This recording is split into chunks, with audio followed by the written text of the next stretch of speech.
"Where's your wife?" That's how my brother opened the call. I glanced at the wall clock. 8:42 p.m. "She's on a business trip," I said. "New York, until Sunday." Silence. Then came his voice, flat, careful. "She's at my hotel, Adam, in Hawaii, room 509. She's not alone." I didn't breathe.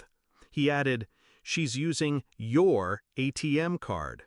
It took me a full minute to speak. I wasn't shocked, not really, just quiet. "Keep an eye on them," I said, "and don't let her know you called." We met at a summer barbecue 11 years ago. She wore red, laughed too loud, kissed me before we exchanged names. I thought I found fire. We got married 6 months later. She liked fast things, cars, decisions, people. She said I was her anchor. But eventually, she started drifting.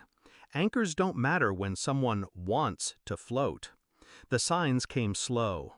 Business trips got longer. She started hiding her phone under her pillow. Bank statements stopped making sense. Once I smelled cologne on her coat, a scent I didn't wear. I didn't say anything. I watched. I listened. And now I knew. My brother, Daniel, runs a resort on the Big Island. We haven't been close in years, but blood's blood. He texted me the name of the guest she checked in with, Jason Klein. I checked her calendar. She had an investor meeting listed, of course. I didn't rage. I didn't cry. I opened my laptop. First, I froze the joint accounts. Left enough for food and cab fare, just enough to sting. Next, I called Daniel. "I need her distracted. Can you upgrade her room? To the presidential suite?" "Exactly. Give her champagne. Tell her it's on the house." He caught on. "You're going to trap her?" I smiled. "No, I'm going to expose her." I booked a last-minute flight, landed in Kona just after sunrise, rented a car, drove straight to the resort. Room 509 overlooked the ocean. I didn't knock. I had Daniel unlock the suite's private surveillance system, hidden cameras, audio, everything streamed to my phone. She was wearing a silk robe I bought her for our anniversary. Jason was shirtless, drinking from a bottle of wine I paid for.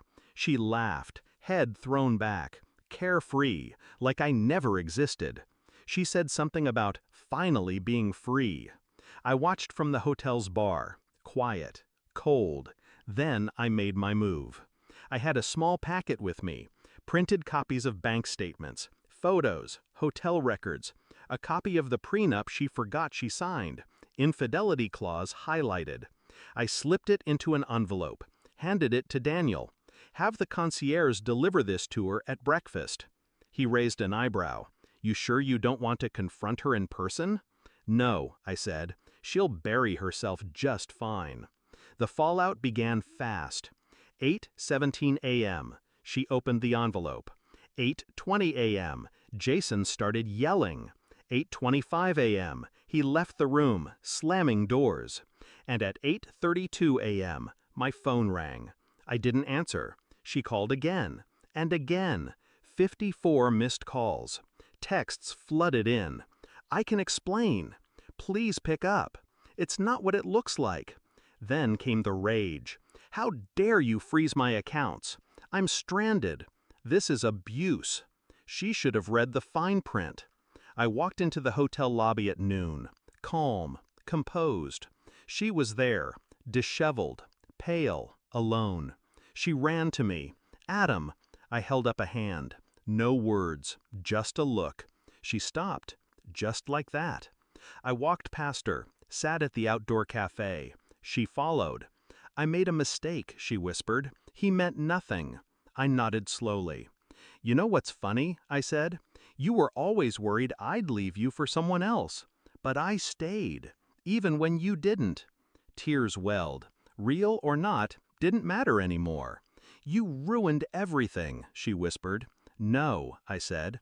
"I ended it. There's a difference." I stood. "Checkout is at 11 tomorrow. Try not to steal the towels." Back home, I filed the divorce. With the prenup violation, she gets nothing. No house, no spousal support, just her own mess. The lawyer said, "She'll fight this." I smiled. Let her. I already won. Now I sleep soundly, alone but at peace. The air feels lighter. I didn't yell, I didn't beg, I just let the truth do the talking. She chose a beach fling over a life we built. She tried to lie, to take, to run. But I had one thing she didn't: control. She hasn't called since the court ruling. Last I heard, Jason blocked her too. Figures. You play with fire, you end up alone on a beach with nothing but regrets, and a canceled card. As for me, I built back quietly, smarter, stronger. She had the sun, but I had the storm, and I brought it with silence.